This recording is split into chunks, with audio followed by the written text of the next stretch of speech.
Continuing on then, this next section, what I want to address is somewhat of a review, talking about the four emptinesses, or five emptinesses, and the four paths, and how this fits in, again, in terms of the wisdom that we've talked about as we've gone through the course, but it's been a while for some of those, so again, bringing that back together.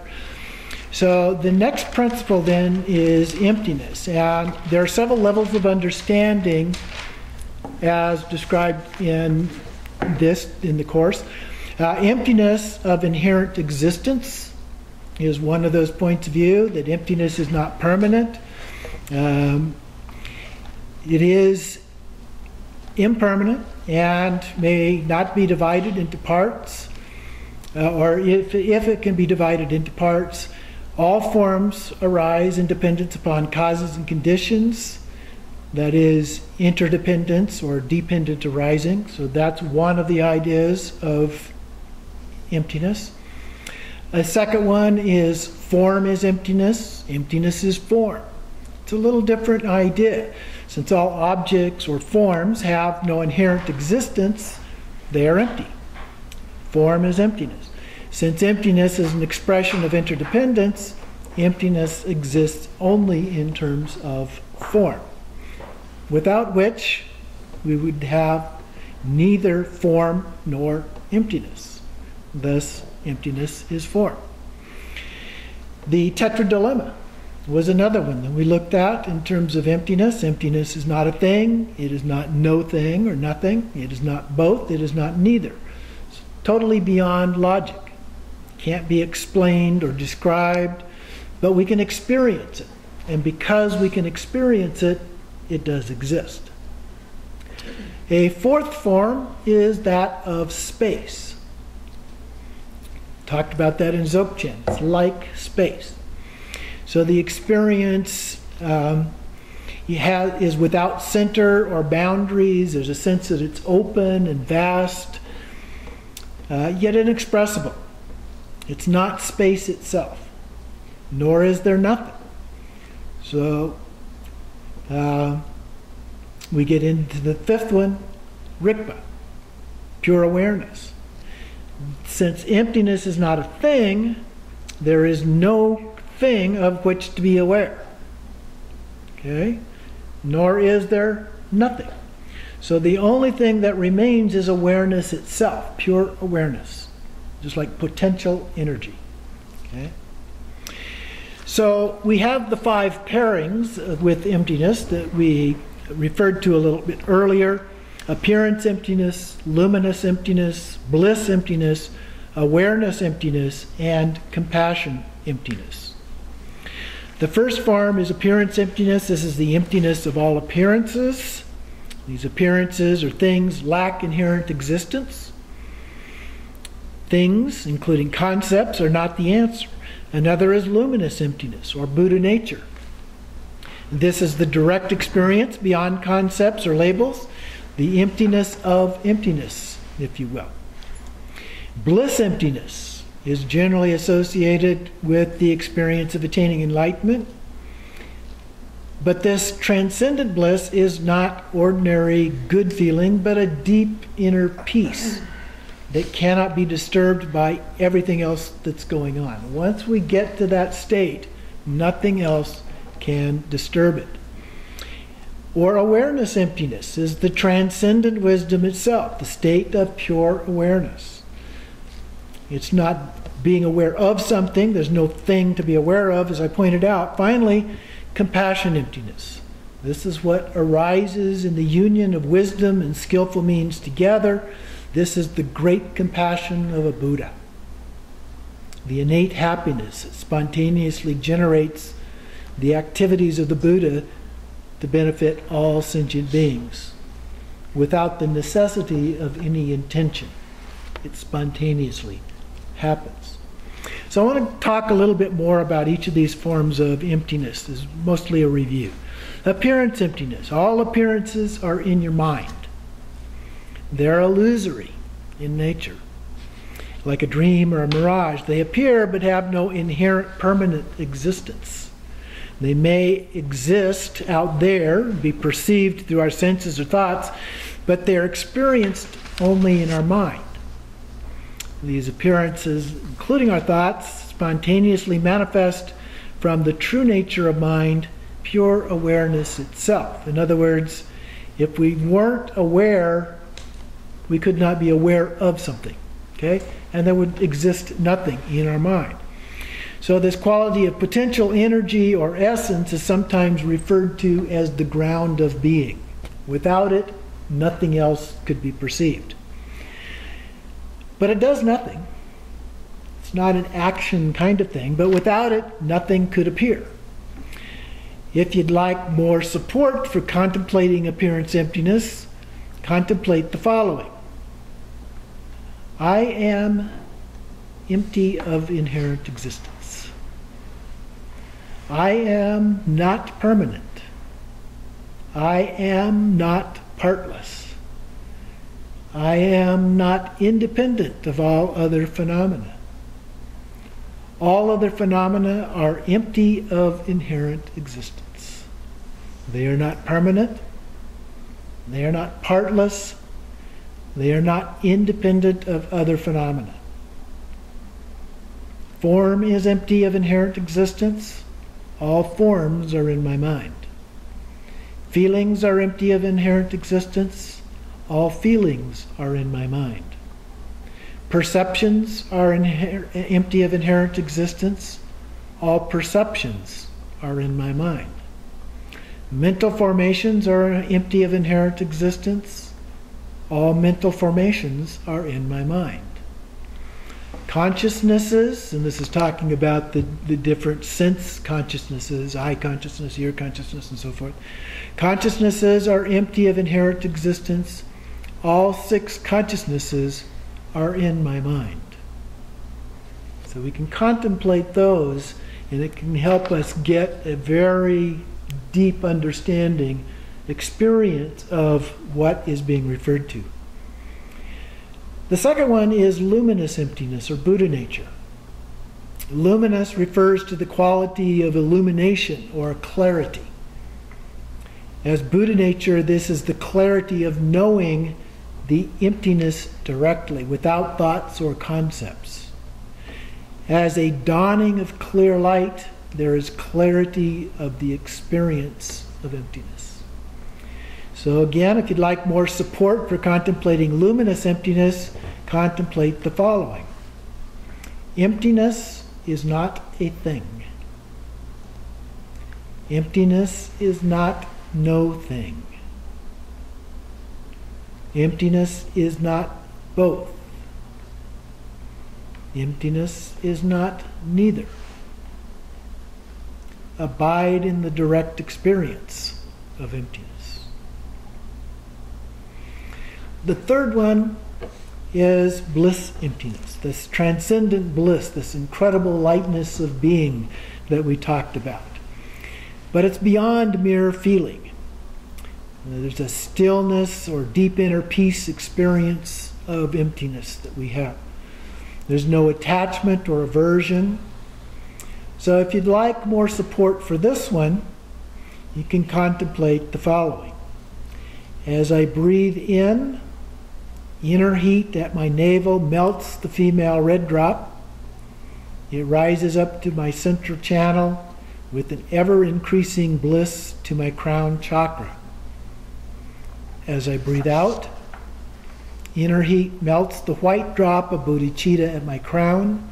It descends down my central channel with ever-increasing bliss and emptiness, achieving the union of bliss emptiness at the tip of the sex organ. The fourth one is awareness emptiness. Pure awareness has no reference point. It is transcendent wisdom transcending all concepts and experiences of emptiness. It just is. It is not mind, but the nature of mind itself. Pure potential. If you would like more support for this one, contemplate the following. Let go and let be. Going deeper and deeper and deeper into pure awareness. Then abide in the vast expanse. The fifth one is compassion, emptiness. Compassion spontaneously manifests from emptiness as the mind of enlightenment. Buddhas are said to have great compassion, which leads to their spontaneous activities of a Buddha, pacifying afflictive emotions that block our progress toward enlightenment, enriching our merit and other good qualities to improve our meditation, magnetizing or attracting favorable circumstances, subduing inner and outer obstacles and obscurations, and especially teaching the Dharma directly or by example.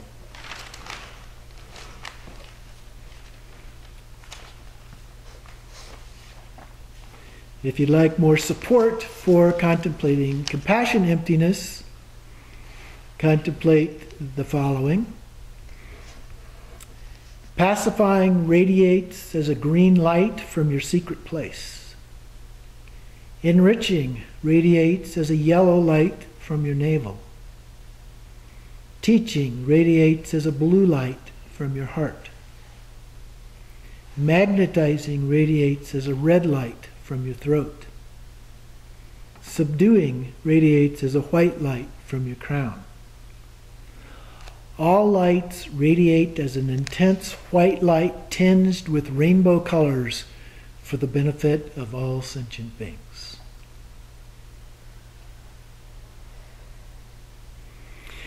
So let's talk a little bit more about enlightenment in the context then of the different paths. We asked the question, what is enlightenment? How do you get it? How do you know you got it? What are the signs? Earlier, I mentioned nirvana as meaning a blowing out. The Buddha talked about it as extinction or blowing out of the fires or poisons that are the causes of our suffering. So one definition of enlightenment is the extinction of causes of suffering. However, the Buddha also uses the word bodhi that I talked about just a little earlier, which means awakening. So enlightenment itself means to be awake. And a Buddha is one who is awake. Mipam Rinpoche gives these signs. The blessings of the Buddha may appear in the experiential domains of dreams, states of absorption, and direct sense perception, yet in truth they cannot be established as anything other than one's own self-display. Therefore, according to the degree to which one's own mind has been divested of impurities, the miraculous displays and blessings of the Buddhas will manifest more and more. In the end, these impurities will be completely purified, and the way things actually are will manifest. Once this has come to pass, all the Buddhas will be no different than oneself, and one will be no different than all the Buddhas. So enlightenment means to wake up. The gradual path, this is a slow process. In the path of Tantra, especially great perfection, is said to occur in a single lifetime. The Buddha, however, also said it could happen in 7 years, 7 months, or even 7 days.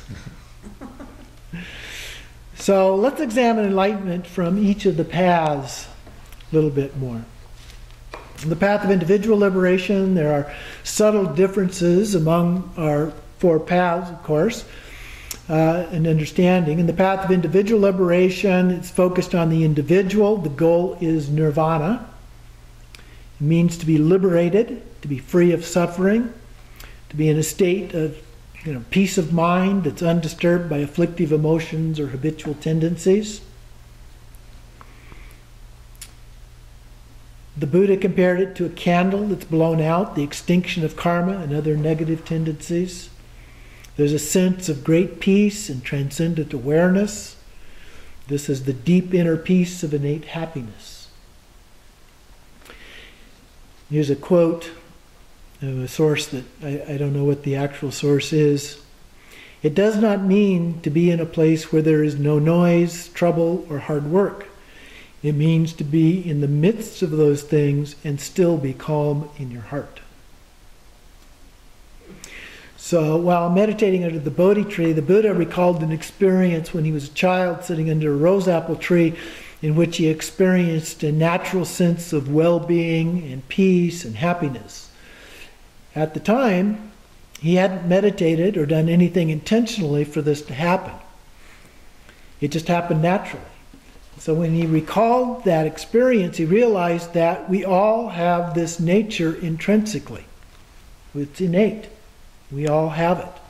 We don't have to do anything to create it. Though we may have to do some things to release it from being hidden from our own ignorance and attachments and so forth. So as a part of transcendent wisdom in the Pali Canon, it includes insight into the emptiness of self and other, appearance emptiness, as part of the concept of nirvana. The 5 paths include the path of no more learning. And with that path, as we saw before, the most subtle remnants of afflictive emotions and mental obscurations have been removed. All gone. So one then realizes that even nirvana is impermanent and one becomes enlightened. One who attains this form of enlightenment is called an arhat. Upon the Buddha's death, the idea of parinirvana, final extinction, developed. The Buddha did not speculate on what happens after death. As I mentioned, his focus was on eliminating the suffering or unhappiness of this life. But over time, additional teachings were revealed that elaborated upon the practical human point of view of the Buddha as well. In the path of altruism, then, we have the Buddha becoming a more transcendent cosmic figure, as we talked about in the history part of the course. The main practices were based on bodhicitta and the 6 perfections. Relative bodhicitta has 2 parts, as we've seen: the altruistic intention to achieve enlightenment for all sentient beings, and action bodhicitta, particularly loving kindness and compassion for all sentient beings. And then ultimate bodhicitta, the wisdom of a bodhisattva, is based on the Buddha nature, luminous emptiness, the perfection of wisdom texts, such as the Heart Sutra, and the middle way texts, Madhyamaka. On the path of altruism, enlightenment follows the accomplishment of the 10th bhumi, the cloud of doctrine. They receive great rays of light empowerment from the Buddhas, and the subtlest traces of afflictive emotions and mental obscurations are removed. They perfect their understanding of wisdom and manifest multiple forms of the 3 kayas to benefit others. It is said to be a state so extraordinary that ordinary beings cannot even begin to imagine it. On the path of Tantra, the actual descriptions of enlightenment on the path of Tantra are not significantly different from the path of altruism. Fairly similar, oftentimes considered to be part of that path. However, there are some alternate routes along the path. We begin by imagining ourselves as being a Buddha, a deity. For example, the generation and completion stage practices, an approach proven both in the Tantric path and modern psychology. Sometimes we refer to it as fake it till you make it. But those have been shown to be highly effective techniques. Enlightenment in this lifetime follows the completion stage of the learner's union, in which we have achieved a pure illusory body. And it is approaching the actual clear light. When the subtlest traces of afflictive emotions and mental obscurations are finally removed, start to see a pattern here. Those final subtle obscurations and afflictive emotions are removed. One attains enlightenment with the non-learner's union, or Buddhahood with the realization of bliss emptiness. In addition, if you fail to achieve enlightenment in this life, there's alternatives. The first one being transference of consciousness, or POA, in which is performed as you're dying, which transports your consciousness from your dying body up the central channel and out into the heart of and Buddha field of Amitabha or some other deity. And then you complete the process of attaining enlightenment for the benefit of all beings in that Buddha field. The second alternative is recognizing the experience of the actual or mother clear light at the beginning of the bardo of Dharmata, at the time of death. Failing that, recognition of any of the 100 peaceful or wrathful deities that appear are additional opportunities for enlightenment, but we recognize that they are none other than our own mind. This is followed by the bardo of becoming, the beginning of part of which is a review of your immediate past life and the karma associated with that. Then there's a review of your next life based on the karma that you have. And as you approach actual rebirth, several other opportunities arise where you can close the entrance to the womb. And only if all of those fail will you actually be reborn according to your karmic propensities. So many opportunities in the path of Tantra. In the path of great perfection, the path has two principal forms of practice, Trekcho and Togao. Each has an opportunity for enlightenment.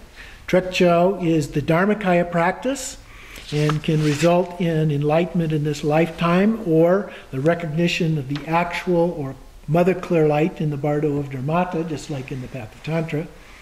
Some sources also say it can achieve a great transference, a form of rainbow body. In great perfection, there are no afflictive emotions or mental obscurations to remove. The other three paths, enlightenment, was when we removed all of those. Great perfection, you're already perfect. So you don't have those to remove per se. You're already a Buddha. Instead, you wake up knowing this to be true through having done the practice, through the pure awareness of Rigpa. According to Mipam Rinpoche, you attain great certainty, and any clinging to the efforts of the path and claims of the philosophical positions have collapsed. This stage is likened to becoming empowered into the mandala. In Togao, you take this direct perception of reality itself through a series of the four visions, leading to achieving one of the four forms of rainbow body, a direct manifestation into Sambhogakaya form of a Buddha, the small transference, the small rainbow body, the great rainbow body, or the great transference, which we described. So these rainbow body forms are normally associated with the time of death, but there are some teachings that say that you can achieve these levels without actually manifesting in rainbow form, and so that you can then use this body to continue to teach and benefit other sentient beings as a part of this life. So you don't have those to remove per se. You're already a Buddha. Instead, you wake up knowing this to be true through having done the practice, through the pure awareness of Rigpa. According to Mipam Rinpoche, you attain great certainty, and any clinging to the efforts of the path and claims of the philosophical positions have collapsed. This stage is likened to becoming empowered into the mandala. In Togao, you take this direct perception of reality itself through a series of the four visions, leading to achieving one of the four forms of rainbow body, a direct manifestation into Sambhogakaya form of a Buddha, the small transference, the small rainbow body, the great rainbow body, or the great transference, which we described. So these rainbow body forms are normally associated with the time of death, but there are some teachings that say that you can achieve these levels without actually manifesting in rainbow form, and so that you can then use this body to continue to teach and benefit other sentient beings as a part of this life.